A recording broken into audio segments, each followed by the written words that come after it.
1966 में हमने वकालत ज्वाइन किया और उसके बाद मुझे पशुपतिनाथ अरुण जी से भेंट हुई, मुलाकात हुई और उन्होंने कहा कि हमारे संस्था से भी आप जुड़े।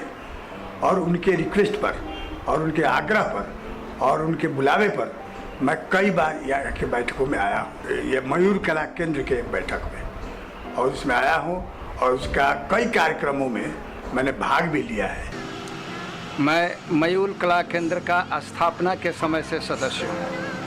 ये मयूर कला केंद्र का सन 1979 के 3 दिसंबर को इसकी स्थापना हुई और उसी दिन से हम लोग प्रत्येक साल 3 दिसंबर को डॉक्टर राजेंद्र प्रसाद जयंती के शुभ अवसर पर मयूर कला केंद्र द्वारा नाटक और नृत्य का प्रस्तुति करते रहे।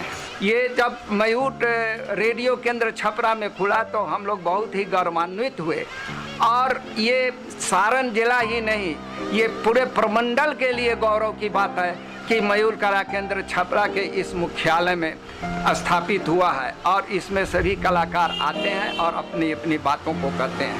ऐसा महसूस हो रहा था कि जैसे कोई खोया बेटा किसी बाप को मिल जाए। मेरा उद्देश्य यही था कि कम से कम अभी तक तो हम लोग नाट्य के माध्यम से इस चीज़ को रखते थे समाज के बीच में। आज हमें एक मौका मिला है कि रेडियो मयूर के माध्यम से हम अपने समाज के जितनी भी कुरीति है, जितना भी समस्या है, उस समस्याओं को हम लोग लेकर हल करें। हमारे जो संस्थापक महासचिव श्री पशुपतिनाथ अरुण मेरे गुरु भी हैं और उनके जीवट प्रयास से आज हम इस मुकाम पे पहुँचे हैं कि आज रेडियो मयूर की स्थापना हुई है। संयोगवश मैं उस समय बाहर था, शहर से बाहर, जब मुझे ये पता चला कि रेडियो मयूर की स्थापना हुई है। जैसे ही मुझे मालूम हुआ मैं अपने आप को रोक न सका और मैं सारा कार्यक्रम रद्द करके तुरंत वापस आया और आते के साथ अपने गुरु का पाँव छुआ और पूछा। उन्होंने कहा हाँ बिल्कुल शुरू हो चुका है। आज मुझे गर्व होता है अपने गुरु के इस प्रयास पे, अपने टीम के इस प्रयास पे कि छपरा शहर में इतना बड़ा आयोजन, इतना बड़ा काम शुरू किया जा रहा है। हम लोग का ये सपना था, ये सपना का साकार हुआ। रेडियो मयूर 90.8 FM की स्थापना हुई, जो आपके सामने आज इसका प्रदर्शन हो रहा है। जब से ये मयूर कला केंद्र संस्था 1979 से है, उसके बाद से ही इस संस्था का एक सक्रिय कलाकार के रूप में सदस्य हूँ। इस संस्था के साथ पशुपतिनाथ अरुण जो हमारे गुरु हैं, उनके सानिध्य में बहुत सारे कार्यक्रमों में हमने हिस्सा लिया, बहुत सारी जगहों पर गए, उनके साथ बहुत शोहरत पाई, पुरस्कार पाए, बड़े बड़े कलाकारों की संगति मिली इस संस्था के माध्यम से और बहुत कुछ सीखने को मिला। देखिए, रेडियो मयूर जिस तरह से शुरू हुआ है और रेडियो मयूर के कार्यक्रमों का जो शेड्यूल है, जो मैंने देखा है, कहीं से कोई भी कमी इस शेड्यूल में नहीं है। देखिए, कलाकार का जिंदगी क्या है, कलाकार को स्टेज मिलना चाहिए और तालियां मिलना चाहिए। और जब उस वक्त हम लोग देखते थे कि वहाँ पर हम लोगों का जो सम्मान मिलता था और जब कलाकार आते थे और जब हम लोग देखते कि सारे प्रांत के एक से एक अच्छे से अच्छे कलाकार आए हुए हैं, देखकर इतनी खुशियाँ मिलता था, लगता था कि हाँ यही जिंदगी है।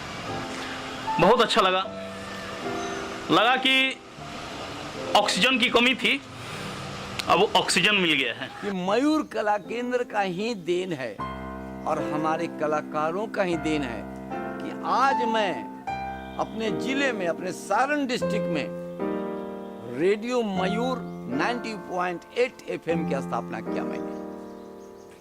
आज जिले के लाखों व्यक्ति हमें आज शुभ संदेश दे रहे हैं और हमें बधाइयां दे रहे हैं कि आपने इतना दिन तक 45-50 वर्ष तपस्या किया, वो आज आपको मिल रहा है।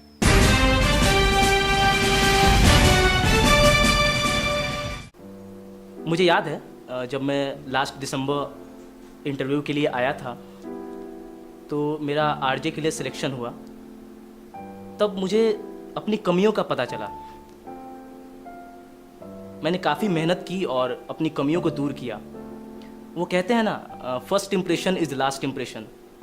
वो कॉन्फिडेंस मुझे आया रेडियो मयूर के द्वारा कराए गए वर्कशॉप से।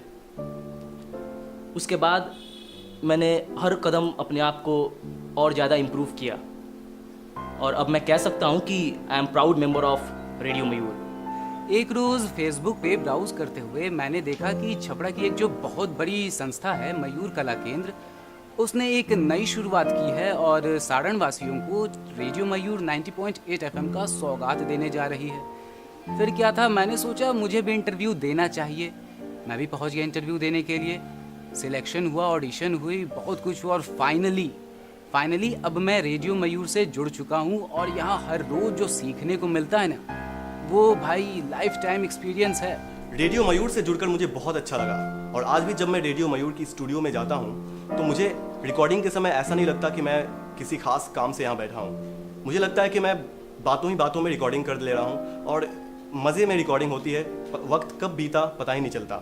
मेरा बस यही ख्वाब है कि मैं रेडियो के लिए ज़्यादा से ज़्यादा मेहनत कर सकूं और अपने रेडियो को अपने छपरा के इस रेडियो को बिहार का सबसे अच्छा रेडियो बना सकूं। आज से कुछ मंथ्स पहले मुझे पता चला कि छपरा में रेडियो स्टेशन स्टार्ट होने जा रहा है, तो मैं कुछ दिन बाद इंटरव्यू हुआ तो मैं इंटरव्यू देने गई और फिर मुझे रेडियो मयूर से कॉल आया कि मेरा सिलेक्शन हो चुका है। तो मुझे बहुत ही खुशी हुई कि चलो अब कुछ नया सीखने और करने को मिलेगा। कुछ दिन बाद हमारा वर्कशॉप हुआ, बहुत कुछ हमें सिखाया गया बोलने और लिखने को, फिर बहुत ही अच्छा एक्सपीरियंस था। मैं बहुत ही प्राउड फील करती हूँ रेडियो मयूर से जुड़कर और आगे भी इसी प्रकार जुड़ी रहना चाहती हूँ और अपनी एक अलग पहचान बनाना चाहती हूँ।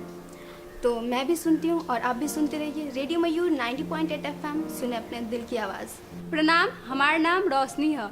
हम मरहावड़ा के रहे वाली हैं और बीएससी के स्टूडेंट हैं। हम एगो छात्रा होके के साथ ही साथ एगो एथलीट भी हैं। हमारा पता चलल कि हाँ हमू जुड़ सकतानी, तो हम एमे रजिस्ट्रेशन करवैनी और ओकरा बाद इंटरव्यू भेल, ओमे हम सिलेक्ट हो गईनी और रौरो सुनी और रौरो जुड़ सकतानी रेडियो मयूर 90.8 FM से। सबसे ज़्यादा फ़ायदा मुझे ये हुआ कि मुझे एक कॉन्फिडेंस मिला। मुझे ये पता चला कि मेरे अंदर भी टैलेंट है, मैं कुछ कर सकती हूँ। अगर मैं कहूँ कि रेडियो मयूर ज्वाइन करने के बाद और उसके पहले क्या डिफरेंस आया है मेरी लाइफ में, तो मैं ये कह सकती हूँ कि रेडियो ज्वाइन करने के पहले मैं ये सोच भी नहीं सकती थी कि मैं आरजे बन सकती हूँ, पर अब मैं प्राउडली कह सकती हूँ कि मैं एक आरजे हूँ। उस 4 दिन के वर्कशॉप में हमें बहुत कुछ सीखने मिला और आज मैं रेडियो मयूर में एज एन आरजे 3 शोज़ कर रही हूँ। टिम्बकटू, सुनना ज़रूरी है और खेत खलिहान। मेरी आप सबों से अपील है कि आप भी ट्यून करें रेडियो मयूर 90.8 FM, सुने अपने दिल की आवाज़। मैं आपको बताना चाहूँगी, मुझे म्यूजिक, मस्ती और ज्ञान से बहुत सारे मेरा जीके बहुत कमज़ोर था, लेकिन इनसे या ये शो से जुड़कर मेरा जीके भी बहुत बेटर हो गया है। इसलिए मुझे ये रेडियो मयूर से जुड़ कर बहुत ज़्यादा खुशी मिली है। मुझे यहाँ सिलेक्शन होने के बाद यहाँ वर्कशॉप हुआ जिसमें ऑल इंडिया रेडियो के ट्रेनर आए थे। उन्होंने हमें ट्रेनिंग दी और हमें बहुत सी चीज़ें बताई। यहाँ जुड़ करके हमें बहुत अच्छा मिला, बहुत कुछ सीखने को मिला। उसके बाद हमें हमारे शो बांटे गए। मैं 3 शो कर रही हूँ, सपनों की उड़ान, पोटली और सुनना ज़रूरी है। मैं आपको बता दूं कि लगभग 600 बच्चों के बीच में ये प्रतियोगिता का आयोजन किया गया। काफ़ी कंपटीशन टफ था, लेकिन अंदर जोश, शौर्य, पराक्रम होने के चलते मैं इस मुकाम पर आज हूँ और एक बेहतर आरजे के रूप में आप सभी के सामने हूँ। एज ए रिसर्चर सेलेक्ट होने के बाद मुझे यहाँ बहुत से टॉपिक मिले जिस पे मुझे रिसर्च करना पड़ा और वो काम में मुझे बहुत ही ज़्यादा मज़ा आया, बहुत कुछ सीखने को मिला। सुनते रहिए रेडियो मयूर 90.8 FM, सुने अपने दिल की आवाज़।